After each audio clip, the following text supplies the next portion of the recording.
చూస్ country delight, live better. ఇప్పుడే country delight యాప్ని download చేసుకోండి. నమస్తే, వెల్కమ్ టు సుమన్ టీవీ. నేను పద్మిని. కార్తీక మాసం మొదలు కాబోతోంది. మరి ఈ కార్తీక మాసానికి సంబంధించినటువంటి ఎన్నో సందేహాలు మనకుంటాయి. కార్తీక మాసాన్ని దామోదర మాసం అని పిలుస్తారు. ఇంకా ఎంతో వైశిష్ట్యం కలిగినటువంటి మాసంగా కూడా అభివర్ణిస్తూ ఉంటుంది శాస్త్రం.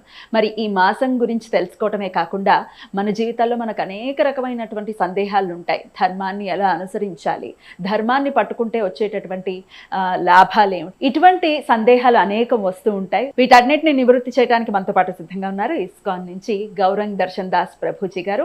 మరి వారితో మాట్లాడి ఎన్నో విషయాల్ని తెలుసుకుందాం. ప్రభుజీ నమస్తే. నమస్తే. ఎలా ఉన్నారు ప్రభుజీ? బాగున్నాను మాతాజీ. చాలా రోజుల తర్వాత. నేను బాగున్నాను ప్రభుజీ. మీ సమయం ఇచ్చినందుకు చాలా చాలా కృతజ్ఞతలు.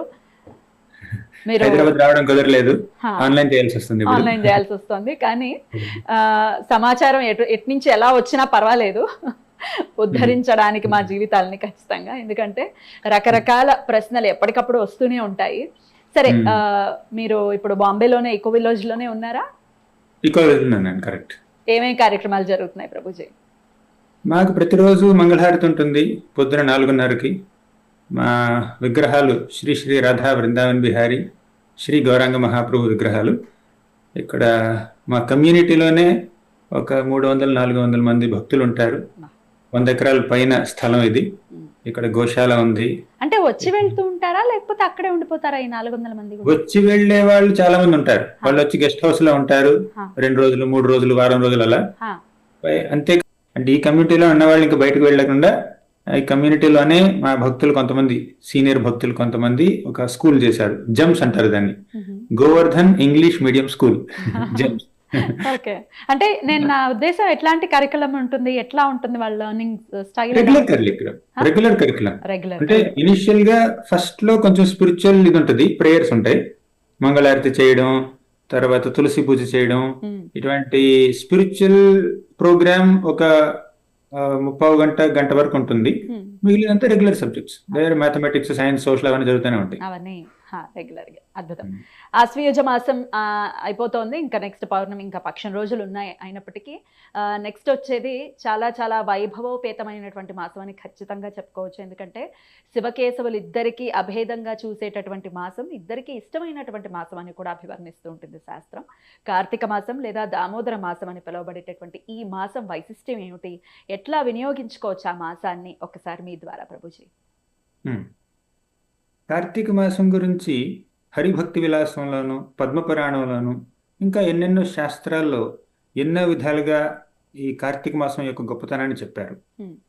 కార్తీక మాసాన్ని మీరు అన్నట్టు దామోదర మాసం అని కూడా అంటారు.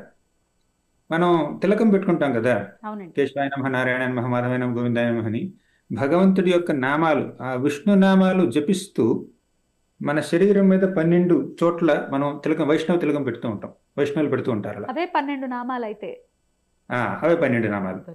ఈ 12 నామాలే ఒక సంవత్సరంలో ఉండేటటువంటి 12 నెలలకు కూడా పేర్లు, 12 మాసాలు. ఈ 12 మాసాల్లో ఈ మాసం యొక్క పేరు దామోదర మాసం. ఆ విష్ణువు యొక్క 12 నామాల్లో ఒక నామం దామోదర నామం. ఆ నామం దీనికి వచ్చిందనమాట. ఈ అక్టోబర్, నవంబర్లో వస్తుంటుంది. అది దామోదర మాసం యొక్క విశిష్టత. అది ఇంతకీ దామోదర మాసానికి దామోదర అన్న పేరు ఎందుకు వచ్చిందంటే, ఒకటి విష్ణునామం, రెండవది ఏమిటంటే దామ అంటే ఒక తాడు, ఉదరము అంటే పొట్ట. దామోదరం అంటే ఎవరి పొట్ట అయితే ఒక తాడు చేత కట్టబడిందో ఆయన్ని దామోదరుడు అంటారు. కరెక్ట్. దీపావళి రోజు, ఈ కార్తీక మాసంలోనే వచ్చేటటువంటి దీపావళి పండుగ రోజు యశోదమ్మ బృందావనంలో, గోకులంలో శ్రీకృష్ణుణ్ణి అల్లరి చేశాడని, కొండ బద్దలు కొట్టాడని, పరిగెత్తి పారిపోయాడని, అబద్ధాలు చెప్పాడని, ఇలా ఎన్నెన్నో అల్లరి పనులు చేశాడని చెప్పి యశోదమ్మ కృష్ణుణ్ణి రోలుకి కట్టేసిందండి తాడుతో. అప్పటి నుంచి ఆయన దామోదరుడు అంటారు. ఇక్కడ ఏంటి గమ్మత్తుగా విషయం ఏమిటంటే, ఇక్కడ శ్రీకృష్ణుడిని యశోదమ్మ తాడుతో కట్టేసింది. ఇంతకీ కట్టింది తాడుతో కాదు, ప్రేమ అనేటటువంటి తాడుతో. అందుకే లొంగాడు. ఆ, ఇప్పుడు దామోదరుడు అంటే ఆ, కేవలం ఒక ఎవరి పొట్టయితే తాడుతో కట్టేశారో అదే కదా దామోదరుడని. ఉమ్, ఏ భగవంతుడైతే తన భక్తుల యొక్క ప్రేమకి పూర్తిగా లొంగిపోతాడో, అధీనుడైపోతాడో ఆయన్ని దామోదరుడు అంటారు. అద్భుతం. భక్తైర్జితత్వం అన్నారు. అంటే భక్తుల యొక్క ప్రేమలో ఓడిపోతాడు ఆయన. భక్త పరాధీనం ఆయన అంటాడు స్వయంగా. ఇప్పుడు అంబరీష్ మహారాజు వృత్తాంతం మీకు తెలుసు కదా. అవునండి. అంబరీషుణ్ణి చంపడానికి ప్రయత్నిస్తాడు దుర్వాస మహర్షి. అవును. అప్పుడు దుర్వాసుని తరిమి కొడుతుంది మన సుదర్శన చక్రం. అప్పుడు దుర్వాసుడు సాక్షాత్తు వైకుంఠానికే వెళ్ళి విష్ణు శరణు పొందుతాడు. అప్పుడు విష్ణు ఏమన్నాడు, దుర్వాసముని నువ్వు నా శరణు పొందావు, కానీ నువ్వు వైకుంఠానికి వచ్చిన నా కాళ్ళ మీద పడినా కూడా ఉమ్, నీ ఇక్కడ ఏటో ఎవరు శరణిచ్చే వాళ్ళే లేరు. లేదు. ఇప్పుడు వైకుంఠం అంటే ఏమిటి తెలుసా? ఉమ్, కుంఠం అంటే కష్టాలు, బాధలు, ఉమ్, ఒడిదుడుకులు. వైకుంఠం అనే ప్లేస్లో ఎటువంటి బాధలు, ఎటువంటి యాంగ్జైటీస్, ఎటువంటి ఒడిదుడుకులు ఉండవు అనమాట. ఉమ్, అయినా కూడా వైకుంఠానికి వెళ్ళినా కూడా దుర్వాసునికి మనసులో ఏదో కలత. ఏమిటా కలత? ప్రాణభయం. అంటే వైకుంఠం వెళ్ళిన వారికి ప్రాణభయం ఎక్కడ ఉంటుంది చెప్పండి? మరి ఆయన కానీ ఎలా? ఉమ్, ఎందుకుందంటే ఉమ్, ఒక వైష్ణవుడికి అపరాధం చేశాడు కాబట్టి. సరే, వైష్ణవుడు అయినటువంటి అంబరీష్ మహారాజు పట్ల అపరాధం చేసినటువంటి ఈ దుర్వాసముని క్షమాపణ కోరుతున్నాడు. ఎవరిని? సాక్షాత్తు విష్ణువుని. కానీ విష్ణు ఏమంటున్నాడు?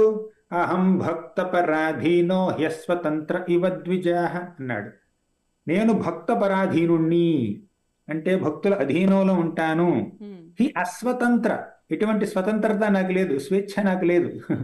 ఏ స్వాతంత్రం లేని వాడిని, పూర్తిగా భక్తుల మీద ఆధారపడినటువంటి వాడిని నేను అని భగవంతుడు తనని తానే భక్త పరాధీనుడిగా, భక్తి బద్ధం అంటే భక్తి చేత బంధింపబడినటువంటి వాడుగా ఆయన తనని తాను పరిగణించుకుంటాడు. భక్తులంటే ఆయనకు అంత ప్రీతి. ఉమ్, ఇప్పుడు ఈ దామోదర అన్న పేరు ఉమ్, ఆయనకి ఎందుకు వచ్చిందంటే భక్తుల చేతిలో భక్తుల యొక్క భక్తి అనేటటువంటి తాడు చేత, ఆయన వారి బందీ ప్రేమ అయి చేత ఉంటారు. బందీ అయి ఉంటాడు కాబట్టి ఆయన్ని దామోదరుడు అంటారు. అద్భుతం.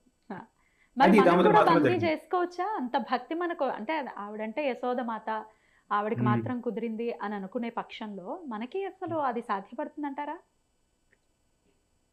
ఈ సృష్టిలో ఉన్నటువంటి ప్రతి ప్రాణికి భగవంతుడి పట్ల ప్రేమ ఉందండి. అది వారు ఒప్పుకున్నా ఒప్పుకోకపోయినా, ఈ రోజు ఒప్పుకున్నా, రేపు ఒప్పుకున్నా, ఒక 10 ఏళ్ల తర్వాత ఒప్పుకున్నా, 10 జన్మల తర్వాత ఒప్పుకున్నా వాళ్ళు ప్రేమ ఒప్పుకోవాల్సింది. ప్రేమ మాత్రం ఉంది. మనందరికీ భగవంతుడి పట్ల ప్రేమ ఉంది. ఎలా చెప్తున్నారు? కాకపోతే ఉమ్, ఆ ప్రేమ ఉమ్, కామంతో కప్పబడిపోయిందన్నమాట. ఓకే.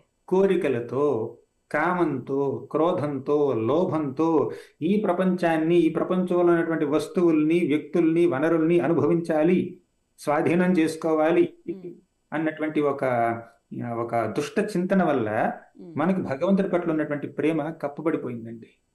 ఆ కప్పేసినటువంటి ఆ ఆ పొరల్ని, అంధకారం, అహంకారం అనేటటువంటి పొరల్ని ఉమ్, తీసేసేటటువంటి మార్గం భక్తి మార్గం.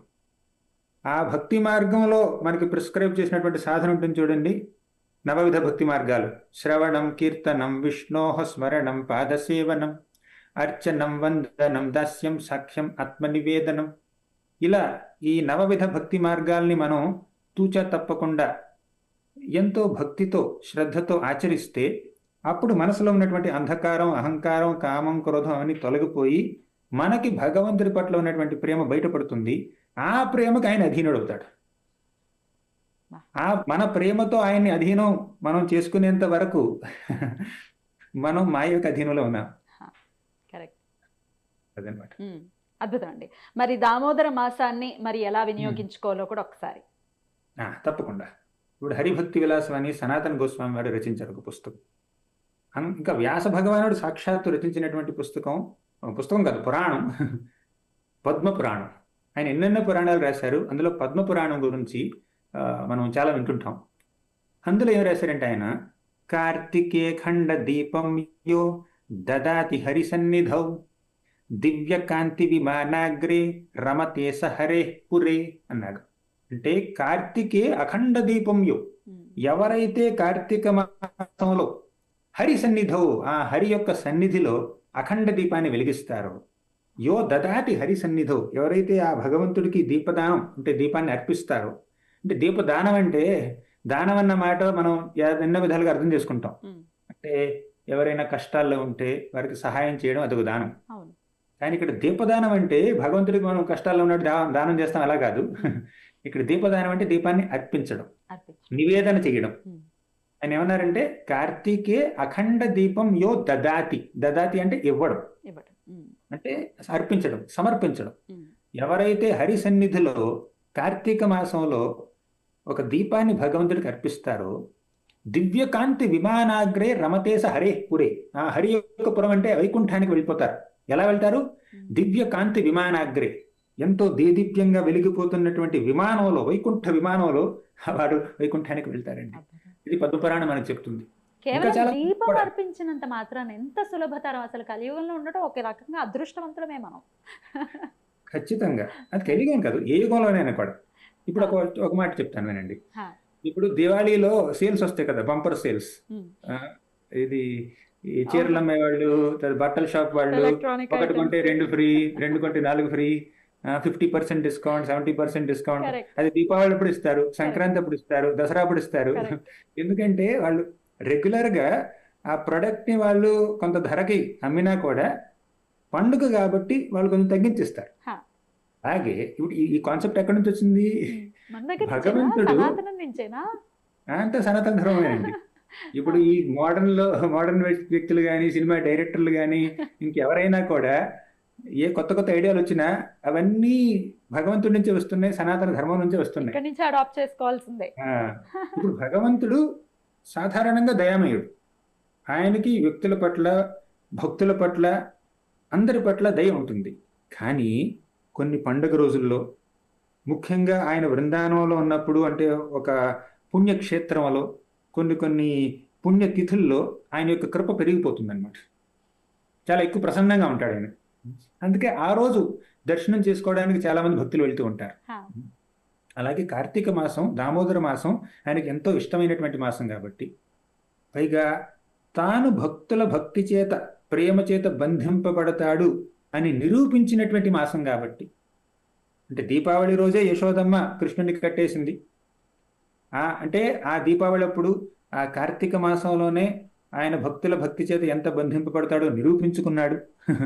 ఇప్పుడు ఆ మాసంలో గనక ఎవరైనా భగవంతుడికి దీపాన్ని అర్పించినా, ఇంకే పూజ చేసినా కూడా, ఇంకా చాలా మంది చెప్తాను వినండి, తప్పకుండా. చేస్తే ఆయన నుంచి ప్రత్యేకమైనటువంటి కృప పొందొచ్చు.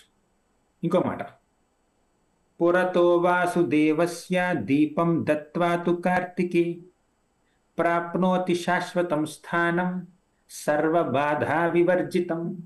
ఏమన్నారంటే, పురతో వాసుదేవస్య, ఆ వాసుదేవుడి పురమైనటువంటి ఆ వైకుంఠం కానీ, ఆ గోలోకానికి కానీ మనం సునాయాసంగా వెళ్ళవచ్చు. ఎలా? దీపం దత్వాతు కార్తికే. కార్తీక మాసంలో ఆయనకి దీపాన్ని గనక అర్పిస్తే ప్రేమతో, అది నేతి ఒత్తితో చేస్తే ఇంకా బెటర్ అండి.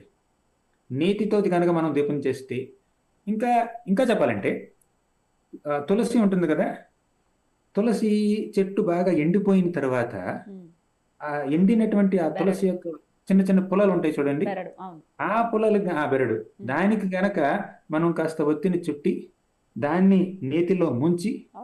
అప్పుడు భగవంతుడికి గనక మనం దీపాన్ని అర్పించి, మనం అర్పించేటటువంటి ఆ దీప కాంతిలో భగవంతుడి యొక్క దివ్య మంగళ విగ్రహాన్ని దర్శిస్తే, ఉమ్, అది బ్రహ్మ ముహూర్తంలో చేస్తే ఇంకా దానికి ఉండే మహత్తే వేరండి.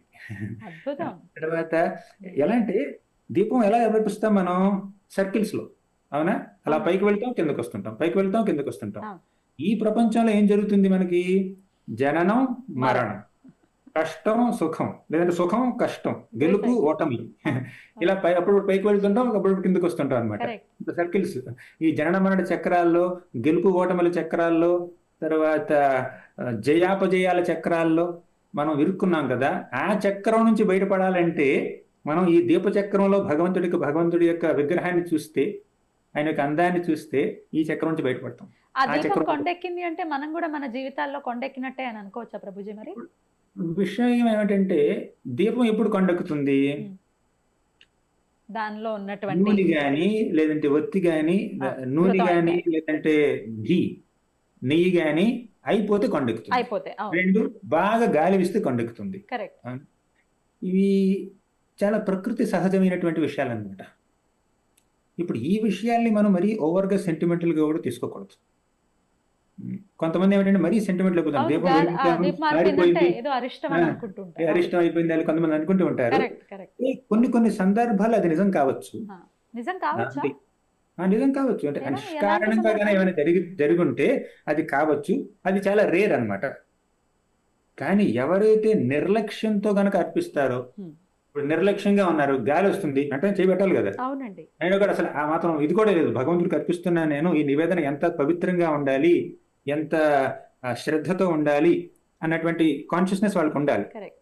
అలా శ్రద్ధ లేకుండా అశ్రద్ధగా గనక మనం ఏమైనా, దీపమే కదండి, ఏ పదార్థమైనా కూడా భగవంతుడికి సమర్పిస్తే శ్రద్ధ ఇంకా ఉండాలి. ప్రతిఫలాన్ని ఆశించి ఏదో పుణ్య ఫలితాన్నో ప్రతిఫలాన్నో డబ్బో పేరో సంపదో ప్రతిష్టో ఇటువంటి భౌతిక కోరికలతో కనుక మనం అర్పిస్తే అక్కడే అరిష్టం వచ్చేసింది మనకి. కరెక్ట్. నిస్వార్థ భావనతో మనం భగవంతుడికి ఏది అర్పించకపోయినా అది మనకి భౌతికంగా ఏదో కష్టాన్ని తీసుకొస్తుంది అనమాట. కానీ అలా కాకుండా మనం ప్రేమతో భక్తితో శ్రద్ధతో చేస్తే, అలా చేసినప్పుడు కూడా ఏదో చిన్న ఒడిదుడుకులు, ప్రకృతి సహజమైనటువంటి ఒడిదుడుకుల వల్ల మనం దీపం ఆరినా కొండెక్కినా పెద్ద అది మరి దోషం. అంత సీరియస్ తీసుకోకూడదు. సీరియస్ గా ఆడిపోతే ఏం చేస్తారు, ఇంకో ఒత్తి తీసుకోండి, ఇంకో దీపం వెలిగించండి అంతే. మరి ఓవర్గా సీరియస్ తీసుకోకండి. అంటే ఇక్కడ ఏమన్నారు అంటే, పురతో వాసుదేవస్య దీపం దత్వాతు కార్తికే ప్రాప్నోతి శాశ్వతం స్థానం సర్వబాధా వివర్జితం. అంటే శాశ్వత స్థానం ఏమిటి? శాశ్వత స్థానం స్వర్గలోకానికి వెళ్తే శాశ్వతం కాదండి. చాలా మంది ఏమనుకుంటారంటే స్వర్గం అల్టిమేట్ డెస్టినేషన్ అనుకుంటాం. కానే కాదు. స్వర్గం అల్టిమేట్ డెస్టినేషన్ కానే కదా. అంటే మనం ఒకసారి ఇంటర్వ్యూలో మీరే చెప్పి అడిగినట్టున్నారు, దీని గురించి మనం చర్చించుకున్నట్టున్నాం. అవును. ఏంటంటే ఇప్పుడు ఇప్పుడు ట్రైన్లో 3 కంపార్ట్మెంట్లు ఉంటాయండి, 3 రకాలు. ఏసీ కంపార్ట్మెంట్ ఒకటి, స్లీపర్ కంపార్ట్మెంట్ ఒకటి, జనరల్ కంపార్ట్మెంట్ ఒకటి. కరెక్ట్.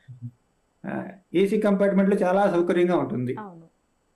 జనరల్ కంపార్ట్మెంట్లో ఏంటంటే కొంచెం కష్టంగా ఉంటుంది, ఇబ్బందిగా ఉంటుంది. స్లీపర్లో కొంచెం అటు పర్వాలేదు. ఇటు అనమాట, మిడిల్ అలా క్లాస్. ఉంటుంది. మిడిల్ అనమాట.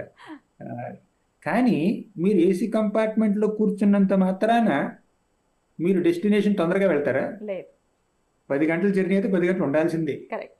అలాగే అది స్వర్గలోకమైన, భూలోకమైన, పాతాళలోకం, జనరల్ అధోలోకాలైనా కంపార్ట్మెంట్ కూడా, లాంటి పాతాళ లోకమైన. ఎక్కడున్నా కూడా అది మనం ఈ భౌతిక ప్రపంచంలో ఉన్నట్టే. స్వర్గలోకం ఏంటంటే పై ఫ్లోర్ అంతే, గ్రౌండ్ ఫ్లోర్ ఏమో ఇది దీన్ని ఏమంటారు, భూలోకం. భూలోకం. అండర్ గ్రౌండ్ ఫ్లోర్స్ ఏమో పాతాళలోకం, రసాతలం ఇవన్నీ అనమాట. ఎక్కడున్నా కూడా ఈ ప్రపంచంలో ఉన్నట్టే కదా. Right right. కానీ వైకుంఠం అంటే మీరు ఈ భౌతిక ప్రపంచం నుంచి బయటికి వెళ్ళిపోయారు, ఈ విశ్వాన్ని దాటేశారు, బ్రహ్మాండాన్ని నుంచి బయటికి వెళ్ళిపోయారు అనమాట. మీరు బ్రహ్మ భువనాల్లోక పునరావర్తినోర్జున. స్వర్గలోకమే కాదండి, స్వర్గం పైన 4 లోకాలు ఉంటాయి. జనలోకం, తపోలోకం, మహర్లోకం, సత్యలోకం. ఆ సత్యలోకాన్ని బ్రహ్మలోకం అని కూడా అంటారు. ఆ బ్రహ్మలోకంలో సాక్షాత్తు బ్రహ్మదేవుడు ఉంటాడు.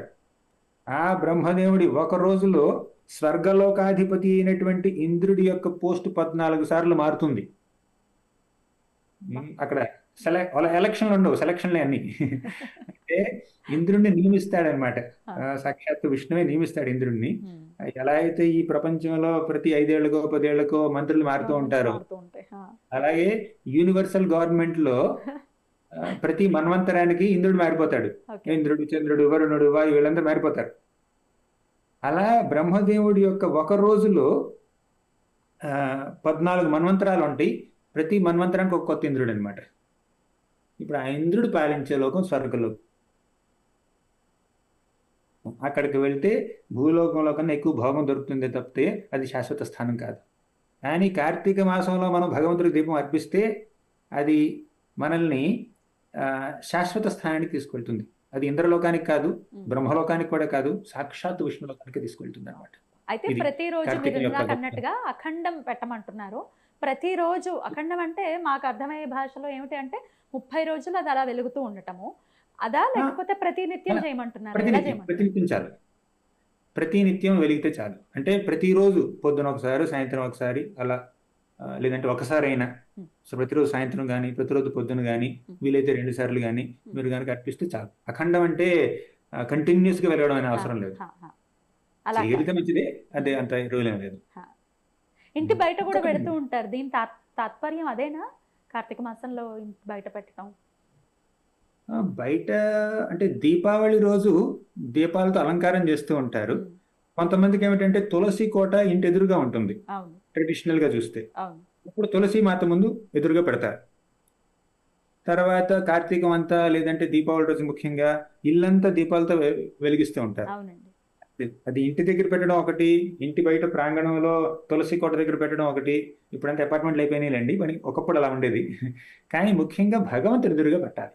మీ దేవుడి గదిలో మీ దగ్గర ఒక భగవంతుడికి విగ్రహం ఉంటుంది, శ్రీమన్నారాయణుడి విగ్రహం, రాముడి విగ్రహం, చంద్రుడి విగ్రహం, చంద్రుడు కాదు కృష్ణుడి విగ్రహం ఉంటే కృష్ణుడే చంద్రుడు మాకు మనకి. కృష్ణచంద్రుడు, రామచంద్రుడు వారి ఎదురుగా కనుక దీపం పెట్టాలి. అది మెయిన్. ఇంకా ఉందండి కార్తీక మాస విశిష్టత అంటే. ఉమ్, ఆ ఒక చిన్న కథ చెప్తాను వినండి. అంటే కథలు చాలా ఈజీగా ఉంటాయి అనమాట. ఏకాదశి రోజు, కార్తీక మాసంలో ఏకాదశికి ఇంకా ఎక్కువ విశిష్టత ఉంటుంది. అద్భుతం అద్భుతం. ఏకాదశ్యం పరైర్దత్తం దీపం ప్రజ్వల్య మూషిక మనుష్యం దుర్లభం ప్రాప్య పరం గతిం అవాపస. అంటే ఒకరోజు ఒక విష్ణు ఆలయంలో ఒక చిన్న ఎలుక, అంటే గుడిలో పూజారి పూజ చేసేసాడు, వెళ్ళిపోయాడు. దీపాన్ని అంటే కొంచెం టెంపుల్ కొంచెం మూసేశారు. ఆ సమయంలో ఒక చిన్న మూషికం, ఆడ ఎలుక అక్కడికి వెళ్ళిందండి. దీపం ఇంకా అలా వెలుగుతూ ఉంది, కానీ ఆ దీపం నేతితో చేశారు కాబట్టి ఆ ఒత్తికున్నటువంటి నేతిని కాస్త రుచి చూడాలన్నటువంటి కోరికతో, కుతూహలంతో ఈ మూషికం అక్కడికి వెళ్ళిందండి. ఆ ఒత్తిని నోట్లోకి తీసుకుంది. కానీ ఒత్తి చివర ఉన్నటువంటి ఆ ఫ్లేమ్ ఉంది కదా, ఆ అగ్ని దాని ముఖానికి అంటుకుని కాస్త ఆ ఎలుక మంటల్లో చిక్కుకుందనమాట. ఏది నేతి కోసం వెళ్ళింది, మంట ఏమో ఒళ్ళంతా పాకిందనమాట. ఇక ఆ మంటని బాధ తట్టుకోలేక ఈ ఎలుక గెంతడం మొదలుపెట్టింది అనమాట. పైకి కిందకి గెంతుతుంది. ఇప్పుడు సాక్షాత్తు భగవంతుడు ఎదురు ఇదంతా జరుగుతుంది, ఆయన విగ్రహం ఎదురుగా జరుగుతుంది. ఈ ఎలుక కార్తీక మాసంలో ఒక దీపాన్ని భగవంతుడికి అర్పించిన విధంగా ఆయన స్వీకరించాడు దాన్ని. ఆ ఎలుక పైకి కిందకి ఎగురుతుంటే అదేదో నృత్యం చేస్తున్నట్టు భగవంతుడు స్వీకరించాడు. అంటే నొప్పుతో ఎగురుతున్నా కూడా అది భగవంతుడికి నృత్యంగా స్వీకరించాడు. ఇలా ఎందుకు చేస్తాడని ఆయనకి తెలియదు మాత్రం అని మీకు అనిపించవచ్చు. ఎందుకంటే ఎప్పుడైతే భగవంతుడు ఇటువంటి కృపను అర్పించాడో దాన్ని మనం సెంటిమెంటల్ గా కొట్టేయకూడదండి. ఇక్కడ భగవంతుడి యొక్క మనోభావాల్ని మనం గుర్తించాలి. ఈ విషయంలో ఏం జరిగిందంటే ఈ విషయం కాదు, ఏ విషయంలో అయినా కూడా భగవంతుడు ఎవరైనా భక్తుల మీద అధికమైనటువంటి కృప చూపిస్తే ఆయన యొక్క మనస్తత్వాన్ని మనం గమనించాలి. ఆయన మనకి కృప ఇవ్వడానికి ఎప్పుడు ఉత్సాహంతోనే ఉంటాడండి. ఎప్పుడెప్పుడు వీరి మీద దయ చూపిద్దామా, ఎప్పుడెప్పుడు వీరిని జనన మరణ చక్రాల నుంచి బయట పడేద్దామా అని ఆయన ఎప్పుడు ఎదురు చూస్తూనే ఉంటాడు. దానికి డైరెక్టో ఇండైరెక్టో ఏదో ఒక రీజన్ ఆయనకి కనిపిస్తే చాలు మోక్షాన్ని ఇచ్చేస్తాడు, కృప కృపిస్తాడు అంతే. అంటే he is more desperate to give us mercy than we are desperate to receive it. కానీ మేము అర్థం చేసుకునేది ఏంటి అంటే మాకే కష్టాలు ఇస్తూనే ఉన్నాడు, కృప లేనే లేదు స్వామికి అని అంటూ ఉంటారు. దీన్ని ఎలా అర్థం చేసుకోవాలి ప్రభుజీ? దీన్ని ఎలా అర్థం చేసుకోవాలంటే, సరే ముందు ఎలుక సంగతి ఎలుక ఎగురుతుంది కదా, దానికోసం ఆయన భగవంతుడు ఆ ఎలుకకి మానవ జన్మను ప్రసాదించాడు, తర్వాత మోక్షాన్ని ప్రసాదించాడు, వైకుంఠధామాన్ని తీసుకువెళ్ళిపోయాడు. సరే, మరి కష్టాలే ఇస్తాడు, ఇంకా మనకి సుఖాలు ఎక్కడ ఇస్తాడు అని మనకు అనిపించవచ్చు. కష్టం ఆయన మనకి ఇవ్వలేదండి. ఏ తండ్రి అయినా కూడా బిడ్డ కష్టపడుతుంటే చూస్తూ ఊరుకుంటాడా చెప్పండి? ఊరుకోలేడు. అసలు మీరు ఊరుకోలేడు అని కూడా మీరు అనలేదు, మీరు కష్టం ఆయన ఇచ్చాడు అన్నారు. ఊరుకోడు. కష్టం బిడ్డ కష్టపడితేనే చూసే ఊరుకోలేడు, పైగా తానే స్వయంగా కష్టం ఎందుకు ఇస్తాడండి? ఇవ్వడు. కానీ భగవంతుడు ఆయన సర్వస్వతంత్రుడు, ఆయన్ని ఆపేవాళ్ళు ఎవరు లేరు. కానీ ఆయన యొక్క అంశలం కాబట్టి మనకి కూడా కాస్తో కూస్తో స్వతంత్రత ఉందండి. స్వతంత్రత, స్వేచ్ఛ మనకుంది. He is supremely independent and we are minutely independent. ఆయనకి చాలా స్వతంత్రత ఉంది, మనకి కాస్త కుస్త స్వాతంత్ర్యం ఉంది. Right. ఆ స్వాతంత్ర్యంలోకి ఆయన కలుగు చేసుకోడండి. మనకున్నటువంటి ఆ కాస్త స్వేచ్ఛని మాత్రం మన హక్కుల్ని మాత్రం ఆయన ఉల్లంఘించడు. ఇప్పుడు ఆ హక్కుని, ఆ స్వేచ్ఛని, ఆ స్వాతంత్ర్యాన్ని మనం దురుపయోగం చేసుకున్నాం అనుకోండి, మిస్యూజ్ అప్పుడు మనకి చేసుకుంటే మిస్యూజ్ చేస్తే హా. అప్పుడు కష్టాలు. కష్టాలు. ఇప్పుడు చిన్న మాట అండి, తండ్రి Hmm. బిడ్డకి ప్రతిరోజు ఒక 100 రూపాయలు 50 రూపాయలు పాకెట్ మనీ ఇస్తున్నాడండి. ఆ బిడ్డ ఏం చేస్తున్నాడు? ఆ పాకెట్ మనీ చక్కగా దాచుకుంటున్నాడు, లేదంటే ఒక పెన్నో పెన్సిలో అవసరాన్ని బట్టి కొనుక్కున్నాడు. సో అప్పుడు తండ్రి ఏం చేస్తాడు? కంటిన్యూ చేస్తాడు పాకెట్ మనీ.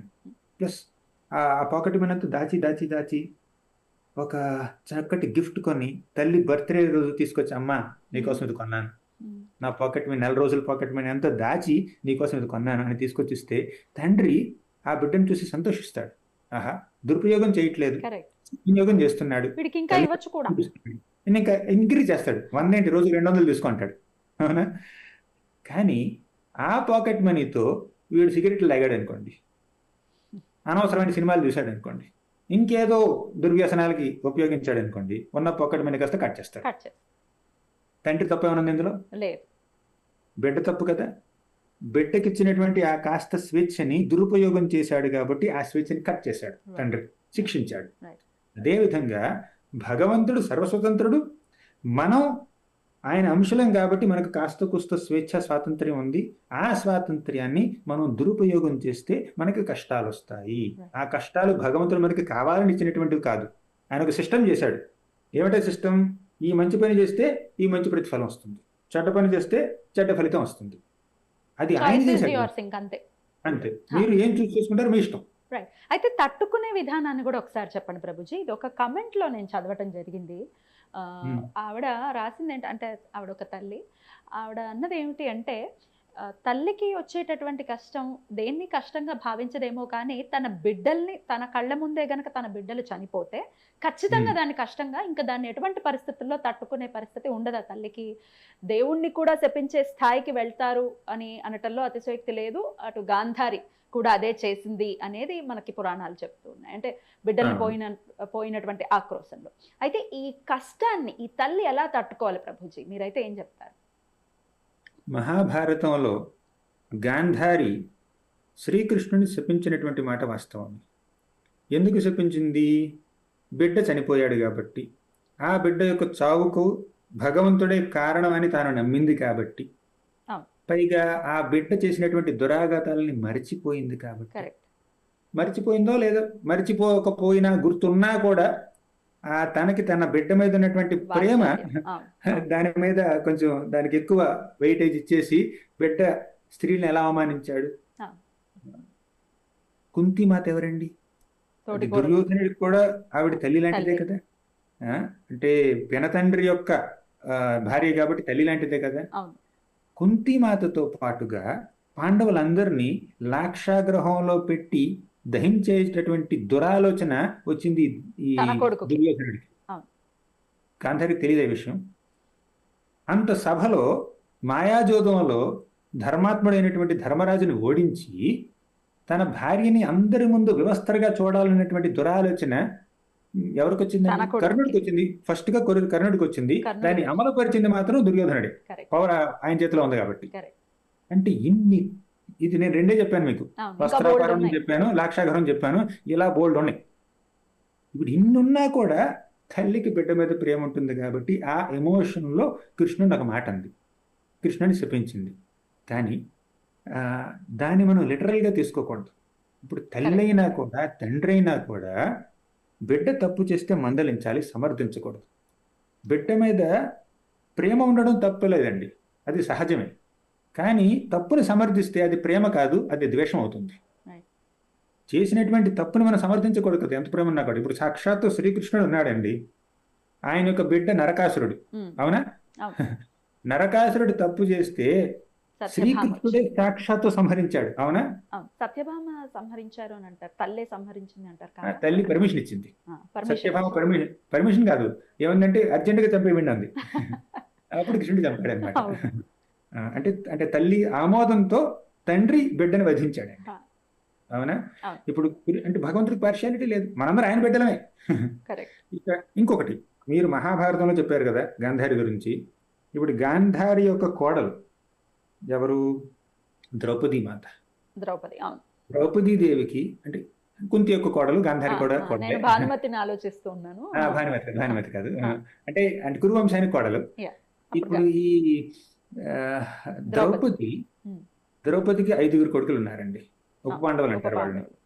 ఇప్పుడు ఈ 5 కొడుకుల్ని కురుక్షేత్ర సంగ్రామం చివరిలో అయిపోయిన తర్వాత అశ్వత్థామ వచ్చి పడుకున్నటువంటి 5 పసిబిడ్డల్ని చంపేశాడండి. వాళ్ళు చాలా చిన్నపిల్లలు అప్పుడు, మరి ఎక్కువ ఉన్నారు, మరి పెద్దవాళ్ళు కాదు.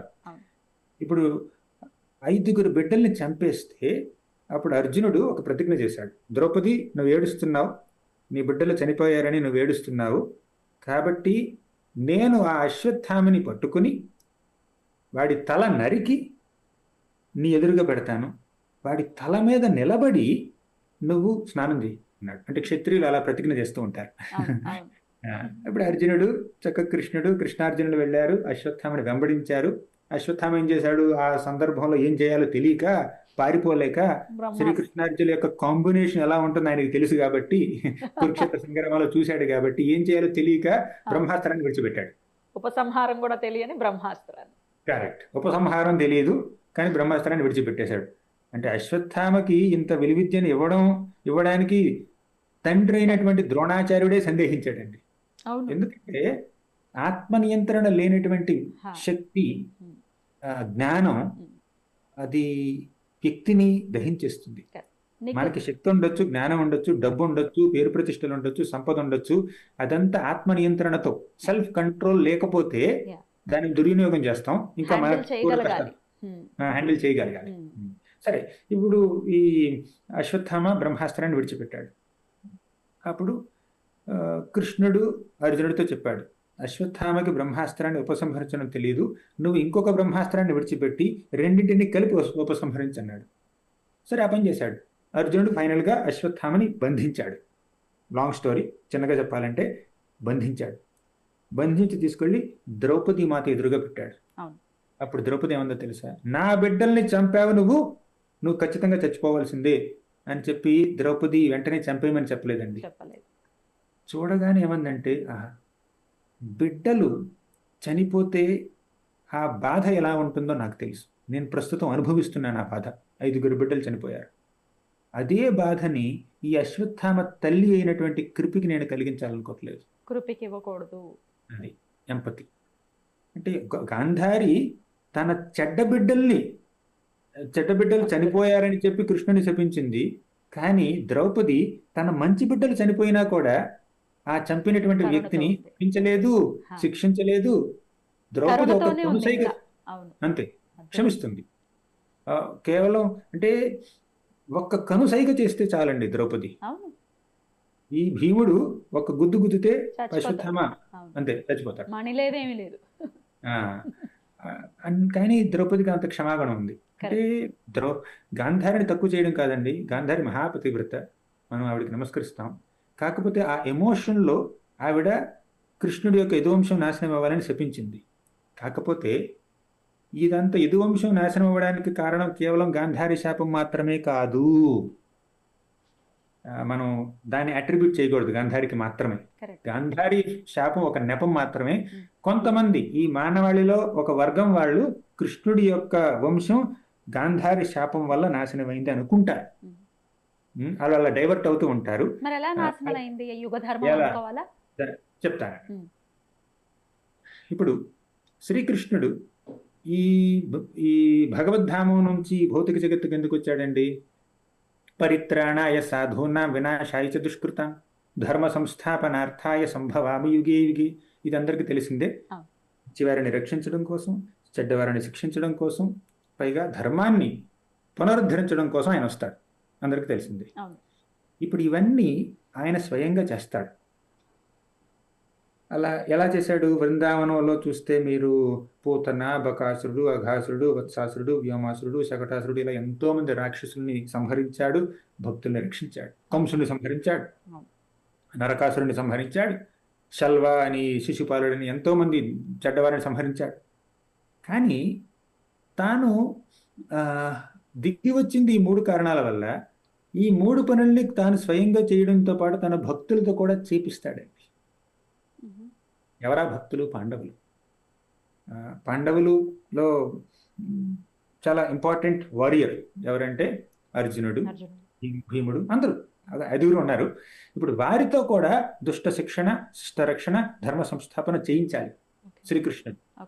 అందుకని శ్రీకృష్ణుడు తన భక్తులతో కూడా కురుక్షేత్ర సంగ్రామం జరిపించి వారి చేత కూడా దుష్ట శిక్షణ చేపించి ధర్మాన్ని పునరుద్ధరించాడు. అవునా?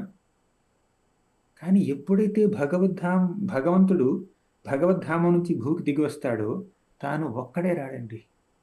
తనతో పాటు తన నిత్య పార్షదుల్ని కూడా తీసుకొస్తాడు. తన పరివారంతోనే వస్తాడా?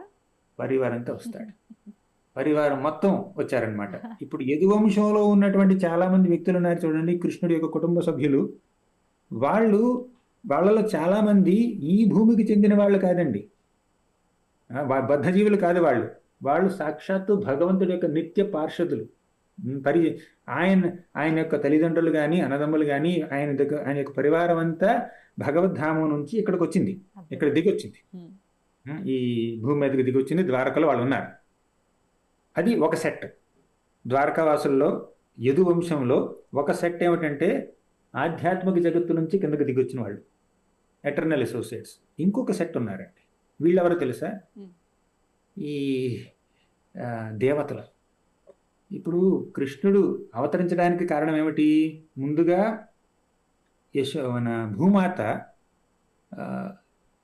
బ్రహ్మదేవుడితో పాటు క్షీరసాగరానికి వెళ్ళి ఈ దేవతలందరూ కలిసి ప్రార్థించారు. స్వామి, పురుష సూక్తం వాళ్ళు పఠిస్తున్నారు. సహస్ర శీర్ష పురుష సహస్రాక్ష సహస్రపాత్ అంటూ చక్కగా పురుష సూక్తాన్ని పఠిస్తే అప్పుడు కృష్ణుడు అవతరించి వచ్చాడు. ఇప్పుడు కృష్ణుడు అవతరించక ముందు వీళ్ళందరికీ ముందు మెసేజ్ ఇచ్చాడు. బ్రహ్మదేవుడికి వీళ్ళందరికీ మెసేజ్ ఇచ్చాడు. ఏమని? నేను యదువంశంలో త్వరలో ఉద్భవిస్తున్నాను. నా అవతరణ ముందే మీ దేవతలందరూ కూడా కిందకి వెళ్ళాలి. వెళ్ళి మీరు యదువంశంలో పుట్టాలి. యదు, భోజ, అంధక, వృష్ణి ఈ వంశాల్లో మీరు పుట్టాలి అన్నాడు. ఇప్పుడు యదువంశంలో 2 రకాల వ్యక్తులు ఉన్నారు. ఒకటి ఆధ్యాత్మిక జగత్తు నుంచి వైకుంఠం నుంచి దిగి వచ్చినటువంటి భగవంతుడి యొక్క నిత్య పార్షదులు. 2 స్వర్గంలో నుంచి దిగి వచ్చినటువంటి దేవతలు. వీళ్ళున్నారు కదా. వీళ్ళందరూ కొన్ని వేల మంది ఉన్నారండి. ఇప్పుడు రాముడు దిగి వచ్చినప్పుడు కూడా ఇలాగే జరిగింది. రాముడు దిగి వచ్చినప్పుడు దేవతలందరూ ఈ వానర జాతుల్లో పుట్టారు. కృష్ణుడు దిగి వచ్చినప్పుడు ఈ దేవతలందరూ ఈ యదు, వర్షిణి, భోజ, అంధక ఈ వంశాల్లో పుట్టారనమాట. కల్కి వచ్చినప్పుడు కూడా ఇది జరుగుతుంది అనుకోవచ్చా? కల్కి వచ్చినప్పుడు పరివారంతో వస్తాడన్నట్టు నేను చదివినట్టు గుర్తులేదండి. రావచ్చు అంటే నేను చదివినట్టయితే క్లియర్ గా లేదు, కానీ అవకాశం ఉంది.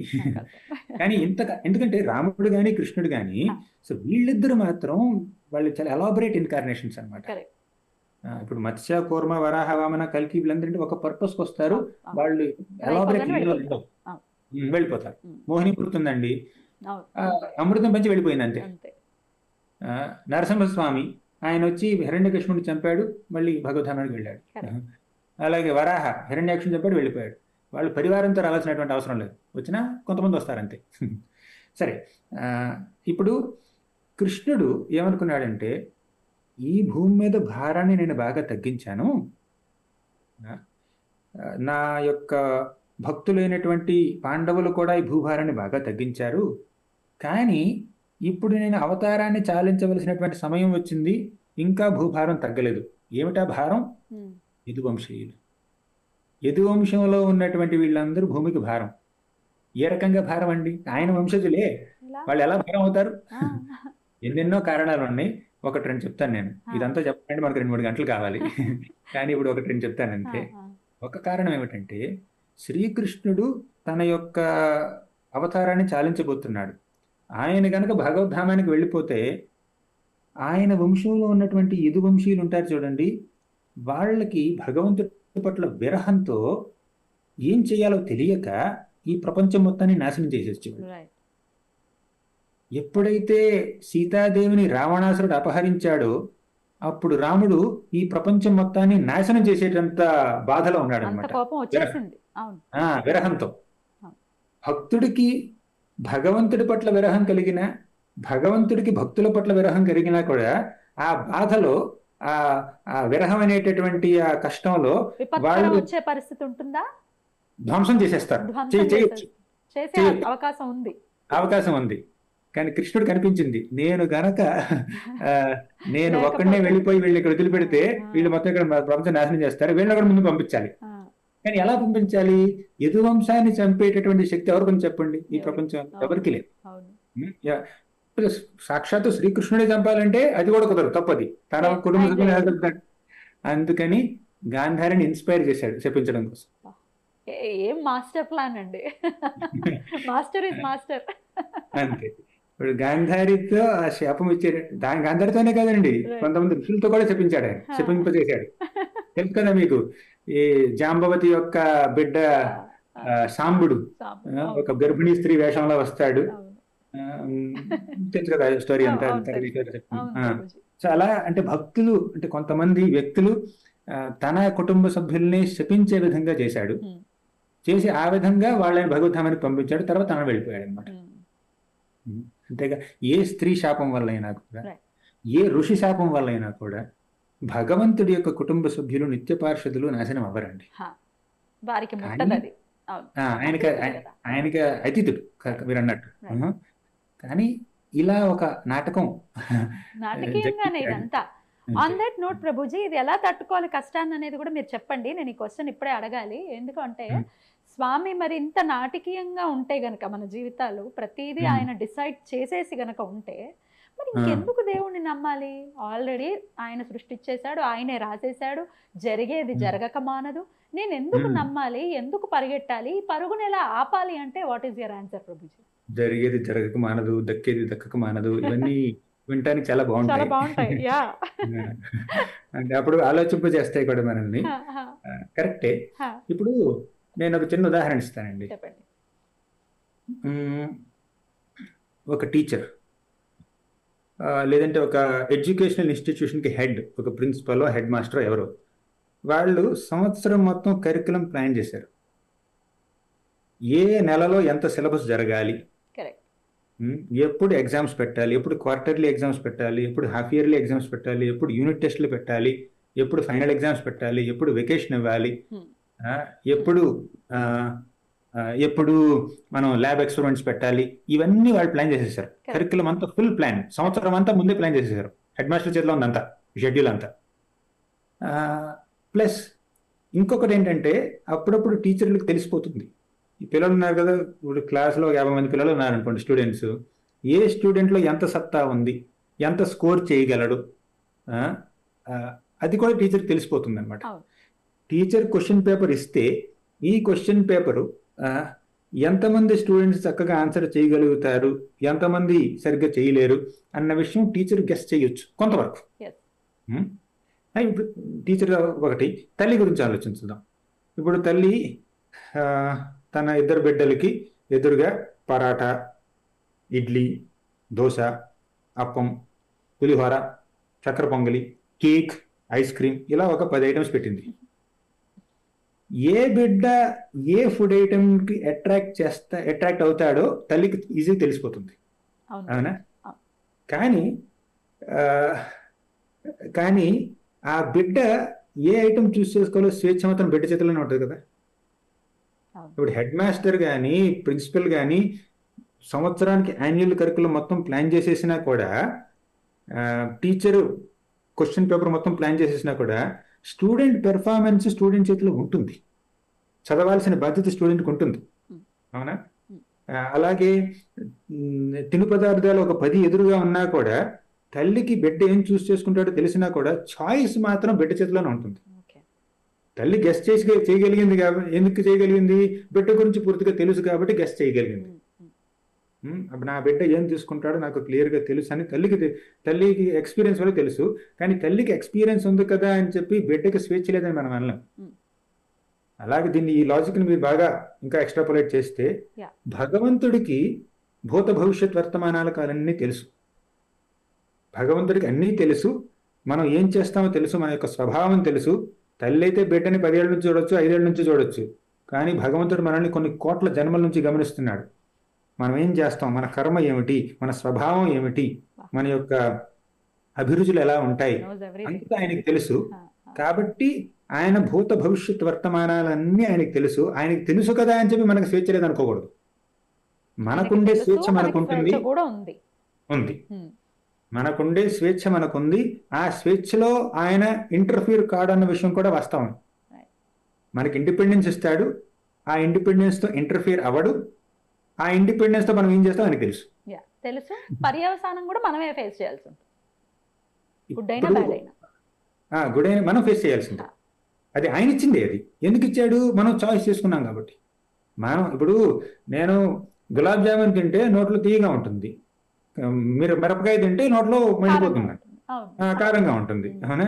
అది చూస్ చేసుకునే శక్తి నాకే ఉంది. కానీ మీరు మిరపకాయ తీసుకునే తీయగా ఉండాలంటే కుదరదు, గులాబ్ జామున్ కారంగా ఉండాలంటే కుదరదు. గులాబ్ జామున్ యొక్క నేచర్ దాని అలా ఉంటుంది. మిరపకాయ నేచర్ ఇదే. అది భగవంతుడు అలా అలా అలా డిసైడ్ చేశాడు. మరి చాయిస్ ఆల్రెడీ రాసేశారు నీ తలరాత అనేది ఎట్లా అర్థం చేసుకోవాలి ప్రభుజీ? తలరాత ఆల్రెడీ రాశాడంటే, ఇప్పుడు చిన్న ఉదాహరణ ఏంటి, డైరెక్ట్ కాన్సెప్ట్ చూద్దాం. మనం గత జన్మలో చేసినటువంటి పాపాలు ఉంటాయి చూడండి, పాపాలు కానీ పుణ్యాలు కానీ. పుణ్యం చేస్తే ఒక మంచి ఫలితం రావాలి, పాపం చేస్తే ఒక చెడ్డ ఫలితం వస్తుంది. ఓకేనా?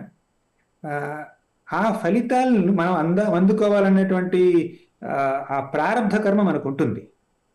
అది ఆయన డిసైడ్ చేశాడు. కానీ ఈ ప్రారంధ కర్మని అనుభవిస్తున్న సమయంలో కూడా మనకు ఒక స్వేచ్ఛ ఉంటుందండి. ఇప్పుడు ఇంకో ఉదాహరణ, మీరు చెన్నై ఫ్లైట్ ఎక్కారండి. ఎక్కడికి వెళ్తారు? చెన్నై వెళ్తారు. బెంగళూరు కదా, హైదరాబాద్లో మీరు చెన్నై ఫ్లైట్ ఎక్కితే చెన్నై వెళ్తారు కానీ బెంగళూరు వెళ్ళరు. ఆ ఫ్లైట్ చెన్నై వెళ్తుందని డిసైడ్ చేసేసాడు. కానీ చెన్నై ఫ్లైట్లో కూర్చున్నప్పుడు మీరు పేపర్ చదువుకోవచ్చు, పుస్తకం చదువుకోవచ్చు, అలా పడుకోవచ్చు, లేదంటే ఏమైనా ఇయర్ ఫోన్స్ పెట్టుకుని ఏమైనా పాటలు వినొచ్చు, లేదంటే ఎయిర్ హోస్టెస్తో తగాదా పెట్టుకోవచ్చు, లేదంటే ఈ విండోలో నుంచి చూడొచ్చు, కింద టాప్ వ్యూ చూడొచ్చు, లేదంటే పక్క ప్యాసింజర్తో మీరు ఒక బాతాకాని వేయొచ్చు. ఇవన్నీ చేయొచ్చు. కానీ ఆ ఫ్లైట్ని మీరు చెన్నై కాకుండా బెంగళూరు తీసుకెళ్లే శక్తి మాకు మీకు లేదు. మీరు పైలట్ దగ్గర వెళ్ళి ఇది ఆటో కాదు కదా తిప్పడానికి తీసుకెళ్ళాడు. అలాగే మన ప్రారంభ కర్మ ఉంటుంది చూడండి, అది ఆ తలరాత రాశాడు అంటే మనం ఇంతకు ముందు చేసినటువంటి పనుల యొక్క ప్రతిఫలాన్ని ఆయన మనకు అందిస్తాడు. ఆ ప్రతిఫలాన్ని అనుభవించే క్రమంలో మనకు ఒక స్వేచ్ఛ ఉంటుంది. ఆ స్వేచ్ఛని మనం ఎలా ఉపయోగిస్తున్నాం, సద్వినియోగం చేస్తున్నాం, దుర్వినియోగం చేస్తున్నామా, దాని మీద ఆధారపడి ఉంటుంది మన భవిష్యత్. మన డెసిషన్ ఆయన రాయలేదు, మన డెసిషన్ యొక్క రిజల్ట్ ఆయన రాశాడు. చాలా మంది నేను ఈ నిర్ణయం తీసుకున్నాను అదంతా తలరాత అని కాదు, ఆ నిర్ణయం యొక్క రిజల్ట్ తలరాత. నిర్ణయం తలరాత కాదు. మన నిర్ణయంలోకి ఆయన ఎప్పుడు ఇంటర్ఫీర్ అవ్వడు. డెసిషన్ మనదే, చాయిస్ మనదే. ఆ చాయిస్ మనం ఎలా తీసుకున్నాం దాని ప్రకారం రిజల్ట్ ఇస్తాడు. అది ఆయన రాసిన తలరాత. ఇంకా ఆ తలరాత కూడా మార్చుకోవచ్చండి. ఎలా అంటే భక్తి మార్గాన్ని ఆచరించి, కర్మాణి నిర్దహతి కింతు చ భక్తి భాజాం గోవిందమాది పురుషం తమహం భజామి.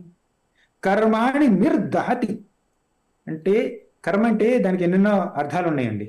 కర్మ అంటే బేసిక్ అర్థం ఏమిటి? Work, action. ఇంకో అర్థం ఏమిటంటే రియాక్షన్ టు అన్ యాక్షన్. కర్మఫలం అంటారు. ఇంకా స్పెసిఫిక్గా చెప్పాలంటే కర్మఫలం. ఒకటి కర్మ, రెండు కర్మఫలం. కర్మ చేసే చాయిస్ మనకుంటుంది, కానీ కర్మ ఫలితం మన చేతిలో లేదండి. మనం చేసుకునేటువంటి కర్మ బట్టు ఏ ఫలితం రాలేదు, వచ్చేస్తుంది. మీరు చెన్నై ఫ్లైట్ చేసుకుంటే చెన్నైకే వెళ్తారు, బెంగళూరు వెళ్ళరు. ఓకేనా? దాంట్లో మీకు ఎటువంటి కంట్రోల్ లేదనమాట. కానీ ఈ కర్మ చేసుకునేటటువంటి కానీ మనదే, దాంట్లో ఆయన ఇంటర్ఫీర్ కాడు. కానీ భక్తి మార్గం మనం ఆచరిస్తే అప్పుడు ఏం జరుగుతుందంటే, ఆ కర్మ ఫలితాన్ని, అది ప్రారంధ కర్మైనా అప్రారంధ కర్మైనా కూడా దాన్ని ఆయన తొలగిస్తాడండి. ఆయన క్యాన్సిల్ చేయొచ్చు, అండు చేయొచ్చు.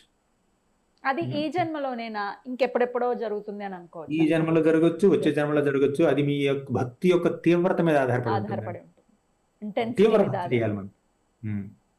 ఒక స్టోరీ చెప్పనా? భాగవతం, శ్రీమద్ భాగవతం 9వ స్కందంలో పృషధ్ర అనే ఒక వ్యక్తి ఉన్నాడండి. ఈయన ఎవరంటే సాక్షాత్తు ఇక్ష్వాకుడి యొక్క కొడుకు అనుకుంటా. ఆయనకు 10 మంది బిడ్డలు ఉన్నారు. ఒక ఒక వ్యక్తి వైవస్వతమను కొడుకు. ఆ, ఆ ఆ, వృషధ్రుడు గోశాలకి ఇన్ఛార్జ్ అనమాట. ఉమ్, గోరక్షణ చేసేవాడు. ఉమ్, ఈ గో సంరక్షణ చేస్తున్నటువంటి ఈ వృషధ్రుడు ఒకసారి ఏం చేశాడంటే, ఆ, రాత్రిపూట బాగా చీకటిగా ఉన్న సమయంలో గోశాలలోకి ఒక పూలు వచ్చిందండి, ఉమ్, ఆవులు తినడం కోసం. ఆవులు పూలు వచ్చినటువంటి గమనించి ఆవులు అరవడం మొదలుపెట్టాయి. వెంటనే ప్రసిద్ధుడు లేచాడు, నిద్ర లేచాడు, కత్తి తీసుకున్నాడు. రాజకుమారుడు కదా, కత్తి తీసుకున్నాడు. ఇక పులిని చంపబోయి పొరపాటున ఒక ఆవుని చంపాడండి. ఆ పులి యొక్క చెవి తెగింది కానీ పులి చావలేదు. పులి పారిపోయింది అక్కడి నుంచి, కానీ ఆవు మాత్రం చచ్చిపోయింది. పొద్దున్న తెలిసింది పొరపాటున ఆవుని చంపాను అని. ఈ విషయం ఈ ఇక్ష్వాకు కులానికి ఆ, పురోహితుడైనటువంటి వశిష్ఠ మునికి తెలిసింది. అప్పుడు వశిష్ఠ ముని శపించాడు, ఒక గోహత్య చేశావు నువ్వు, వచ్చే జన్మలో శూద్రుడిగా పుట్టని శపించాడు. అప్పుడు ఇది ప్రారంభ కర్మ. తను చేసినటువంటి కర్మ యొక్క ఫలితం శూద్రుడిగా జన్మించడం, అవునా, వచ్చే జన్మలో. కానీ ఇతనేం చేశాడు, మన ప్రసిద్ధుడు తన రాజకుమారుడి యొక్క ఫెసిలిటీలు, వనరులు అవన్నీ వదిలిపెట్టేసి అడవికి వెళ్ళి చక్కగా భగవంతుడి యొక్క ధ్యానం చేశాడండి. ఇక తన యొక్క శేష జీవితం మొత్తాన్ని ఆ దైవనామ స్మరణలోనే, ఆ విష్ణువుని స్మరించడంలోనే ఆయన పూర్తిగా వెచ్చించేశాడు. చనిపోయిన తర్వాత వైకుంఠానికి వెళ్ళాడు. మళ్ళీ శూద్రుడిగా జన్మించవలసినటువంటి అవసరం రాలేదండి, వైకుంఠానికి వెళ్ళిపోయాడు. అంటే భక్తి మార్గాన్ని ఆచరించడం వల్ల తన కర్మ తొలగిపోయింది. కర్మానుసారం శూద్రుడే జన్మించాలి, కానీ భక్తి మార్గాన్ని ఆచరించాడు కాబట్టి ఆ కర్మ తొలగిపోయి భగవద్ధామానికి చేరుకున్నాడు. మళ్ళీ జనన మరణ చక్రాలు లేవండి. స్వర్గలోకానికి వెళ్ళినా కూడా మళ్ళీ పుట్టాల్సిందే, బ్రహ్మ అయినా కూడా మళ్ళీ పుట్టాల్సిందే. ఆ బ్రహ్మ స్తంభ పర్యంతం సర్వం మాయామయం జగత్, చేవ నుంచి బ్రహ్మదేవుడి వరకు అందరూ జనన మరణ చక్రాల్లో ఇరుక్కున్నారు. భగవద్గీతలో చెప్పాడు కృష్ణుడు. ఆ బ్రహ్మ భువనాల్లోక పునరావర్తినోర్జున. కానీ ఈ భక్తి మార్గాన్ని ఆచరిస్తే, విష్ణు భక్తి మనం ఆచరిస్తే, ప్రహ్లాదుడు చేసినట్టు, అంబరీషుడు చేసినట్టు మనం జనన మరణ చక్రాల నుంచి బయటపడతాం. ఎటువంటి కర్మైనా కూడా తొలగిపోతుంది, బయటపడతాం ఖచ్చితంగా. రైట్ ప్రభుజీ. అయితే ఇంకొక ప్రశ్నతో నేను ఎండ్ చేస్తాను ప్రభుజీ. ప్రతి ఒక్కరూ అడిగేటటువంటి ప్రశ్న, అందరికీ కావాలి అనుకునేది, మీరు ఎంత భక్తి నవవిధ భక్తి మార్గాల్ని మీరు చెప్తూ ఉన్నా కూడా అల్టిమేట్గా ఒక ప్రశ్నను మాత్రం అడగాలి అనుకుంటారు. అదేంటి అంటే, లక్ష్మీ అనుగ్రహం పొందటం ఎలా అని అడుగుతూ ఉంటారు. చిన్నపిల్లలు అడుగుతున్నటువంటి ప్రశ్నగా భావించి, మీ స్థాయి ప్రశ్న కాదు ఇది. అయినప్పటికీ లక్ష్మీ అనుగ్రహం అంటే ఏమిటో మీరు చెప్పండి, మీ డెఫినేషన్ చెప్పండి నాకు. అది ఎలా పొందాలో నేను చెప్తాను, కానీ దాని డెఫినేషన్ మీరు చెప్పండి. లక్ష్మీ అనుగ్రహం అంటే మామూలుగా ఈ ఈతి బాధలు ఏవైతున్నావో పోవడానికి ఈ ద్రవ్య రూపంలో మాకు అనుగ్రహం కావాలి అనుకునే వాళ్ళు ఉంటారు ప్రభుజీ. ఆ కాంటెక్స్ట్ లో అడుగుతున్నాను. ఓకే, లక్ష్మీ అనుగ్రహం అంటే డబ్బు కావాలి. లక్ష్మీదేవి ఈ చేతిలో నుంచి బంగారు నాణ్యాల వర్షం, ఈ చేతిలో నుంచి కూడా నాణ్యాల వర్షం, 4 చేతులు ఇంకా 4 చేతుల నుంచి వర్షం, పక్కన 2 ఏనుగులు ఉంటే ఏనుగులు పూర్తిగా బంగారు నాణ్యాలు మన ఇంటి ముందు కుమ్మరించాలి. కొంతమంది ఇంట్లో ఈశాన్య మూల లక్ష్మీదేవి యొక్క పటాన్ని పెడుతూ ఉంటారు. డబ్బు కావాలి అంటే, డబ్బు కావాలనుకోవడం తప్పు కాదండి, డబ్బు అవసరం. ఈ ప్రపంచంలో బ్రతకాలంటే డబ్బు అవసరం. ఇప్పుడు మాలాంటి బ్రహ్మచారులు, సన్యాసులు కావాలన్నా కూడా వాళ్ళకి కూడా డబ్బు కావాలి కదా. డబ్బు అంటే ఇది జల్సాలు చేయడానికి కాదు, కానీ తినడానికి, ఉండడానికి, దానికి డబ్బు యొక్క ఇది, దానికి ఉండే మహత్తు, దానికి ఉండేటటువంటి ఇంపార్టెన్స్ దానికి ఉంది, ఏది ఇక్కడ ఉన్నంత కాలం. కానీ నిజమైనటువంటి లక్ష్మి అనుగ్రహం ఏమిటంటే, మనం శ్రీమన్నారాయణుడిని పూజిస్తే లక్ష్మీదేవి తనంతట తానే అనుగ్రహిస్తుందండి. ఈ మాట నేను చెప్పట్లేదు, సాక్షాత్తు లక్ష్మీదేవి చెప్పింది. మీకు ప్రూఫ్ కావాలా? శ్రీమద్ భాగవతం 5వ స్కందం 5వ స్కందంలోకి వెళ్ళండి. అందులో 18వ అధ్యాయంలో సాక్షాత్తు లక్ష్మీదేవి చెప్తుంది, ఈ ప్రపంచంలో చాలా మంది 19వ అధ్యాయం, ఈ ప్రపంచంలో చాలా మంది వ్యక్తులు నా అనుగ్రహం కోసం ఎన్నెన్నో చేస్తూ ఉంటారు, ఎన్నెన్నో వ్రతాలు చేస్తారు, పూజలు చేస్తూ ఉంటారు, జపాలు, హోమాలు చాలా చేస్తూ ఉంటారు నా అనుగ్రహం కోసం. కానీ అలా నన్ను ఒప్పించడానికి చేసేటటువంటి వారి పూజలతో నేను ఏమాత్రం ఆ, ఆ, సంతృప్తి పడను. వాళ్ళు నిన్ను విస్మరిస్తే నేను వారిని అనుగ్రహించనని చెప్పేస్తుంది లక్ష్మీదేవి. హా. అంటే లక్ష్మీ నారాయణుల్ని కలిసి పూజ చేయాలి. ఇప్పుడు లక్ష్మీదేవి తన చేతుల్లో నుంచి ఎన్ని బంగారు నాణ్యాలు కారినా కూడా ఆ చేతులన్నీ ఇప్పుడు ఎక్కడ ఉంటాయండి? హా. ఆయన పాదాల దగ్గర. జానుద్వయం జలజలోచనయా జనన్యా లక్ష్మ్యాఖిలస్య సురవందితయా విధాతు ఊర్వోర్నిధాయక రపల్లవరోచిషాయత్ సంలాలితం హృది విభో అభవస్య కుర్యాత్. ఏమన్నారు ఇక్కడ? జానుద్వయం జలజలోచనయా జనన్య. జానుద్వయం అంటే భగవంతుడికి 2 పాదాలు. ఉమ్. జానువులు అంటే క్లియర్ గా చెప్పాలంటే పాదం నుంచి మోకాల వరకు ఉన్నటువంటి ఆ స్థానాన్ని, ఆ కాలు, ఆ పోర్షన్ ని జాను అంటారండి. జానుద్వయం అంటే 2 కాళ్ళు కదా, 2 కాళ్ళని, 2 జానువుల్ని. జలజలోచనయ, జలజ అంటే ఈ పువ్వు, కలువ, పద్మం. జలజలోచన అంటే పద్మాల లాంటి కళ్ళు కలిగినటువంటి లక్ష్మీదేవి. జలజలోచనయ జనన్య, జనని, అందరికీ జనని ఆవిడే. అవును. జలజలోచనయా జనన్యా లక్ష్మ్యాఖిలస్య సురవందితయా విధాతు. ఆ లక్ష్మీదేవి ఈ ప్రపంచంలో ఉన్నటువంటి వ్యక్తులందరికీ జనని, తల్లి అయినటువంటి ఆ లక్ష్మీదేవి, అందరి చేత పూజలు అందుకునేటటువంటి లక్ష్మీదేవి, విధాతు, సాక్షాత్ విధాత అయినటువంటి బ్రహ్మ నుంచి కూడా పూజలు అందుకునేటటువంటి ఆ లక్ష్మీదేవి ప్రతినిత్యం భగవంతుడి యొక్క పాదపద్మాలకి, నారాయణుడి యొక్క పాదపద్మాలని అలా మసాజ్ చేస్తుందండి, సేవ చేస్తుంది. సేవ చేస్తుంది. ఆ నారాయణుడిని విస్మరించి మనకి లక్ష్మి కావాలనుకుంటే ఎక్కడొస్తుందండి లక్ష్మీ అనుగ్రహం? ఇప్పుడు భగవంతుడిని విస్మరించి భగవంతుడి శక్తి నాకు కావాలి, ఆ శక్తి యొక్క అనుగ్రహం నాకు కావాలంటే ఆ శక్తికే విరక్తి కలుగుతుందండి Right. అటువంటి వ్యక్తి మీద. విష్ణు ఆరాధన చేయాల్సింది. కరెక్ట్. ఎలా ఇప్పుడు ఆరాధించమంటారు ఆయనని? చెప్తాను. Huh. ఇప్పుడు మన ఆ, రావణాసురుడు ఉన్నాడండి. రావణాసురుడికి సీతాదేవి కావాలి, రాముడు అక్కర్లేదు. శిశుపాలుడు ఉన్నాడండి, శిశుపాలుడికి రుక్మిణీదేవి కావాలి, కానీ కృష్ణుడు అక్కర్లేదు. అలాగే చాలా మంది లక్ష్మీ ప్రియులు ఉంటారు, వారికి లక్ష్మి కావాలి, నారాయణుడు అక్కర్లేదు. ఎలా వస్తుంది చెప్పండి? రాదు. సీతాదేవి ఏమన్నా రావణాసురుడి దగ్గర ఉందా? లేదు. మాయా సీత మాత్రమే ఉంది. అవును. రుక్మిణీదేవి కనీసం మాయా రుక్మిణి కూడా దక్కలేదే ఈ శిశుపాలుడికి. గుండు మిగిలింది రుక్మికి. ఆ, ఆ, ఆ, రుక్మికి మిగిలింది రుక్మికి సగం గుండు, మిగిలింది, అరగండు. శిశుపాలుడికి శిరచ్ఛేదన జరిగింది. పూర్తిగా సరిచేద్దాం, గుండు కూడా మిగలేదు అనమాట. గుండు మిగలలేదు.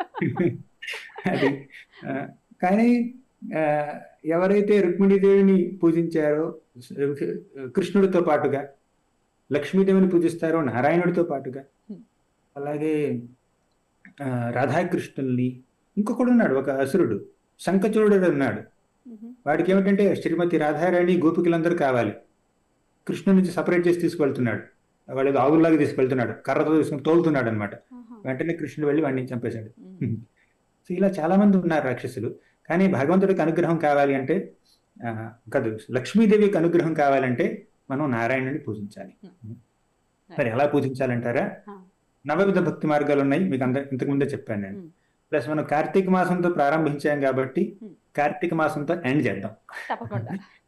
ముఖ్యంగా కార్తీక మాసంలో భగవంతుణ్ణి, నారాయణుణ్ణి, హరిని ఎలా పూజించాలో చెప్తున్నాం. చెప్పేసి హరి జాగరణం ప్రాతః, స్నానం తులసి సేవనం, ఉద్యాపనం దీపదానం, దేవతాని ఏతాని కార్తికి. ఏమిటంటే హరి జాగరణం, ఏకాదశి రోజు, మామూలు రోజుల్లో అయినా కూడా పొద్దున్నే మనం లేవాలి, బ్రహ్మ ముహూర్తంలో లేవాలి, ప్రాతః. 2 స్నానం, బ్రహ్మ ముహూర్తంలోనే స్నానం ఆచరించాలి. 2 తులసి సేవనం, తులసి మహారాణిని పూజించాలి. తర్వాత ఉద్యాపనం అంటే ఒక పండుగని, ఒక వేడుకని జరుపుకోవాలి. అంటే భగవంతుడిని పూజించడానికి నలుగురిని పిలవడం, లేదంటే ఇరుగు పొరుగు వాళ్ళని. చాలా మంది ఏం చేస్తుంటారంటే భక్తులు, దామోదర అష్టకం అని ఒక చక్కటి వైష్ణవ గేయం ఉందండి, ఆ గేయాన్ని పాడుతూ ఉంటారు. అలా పాడుతూ పాడుతూ యశోద దామోదరులకి, రాధా దామోదరులకి దీపాన్ని అర్పిస్తూ ఉంటారండి. దీన్ని గుళ్ళో చేయొచ్చు, ఇంట్లో కూడా చేయొచ్చు.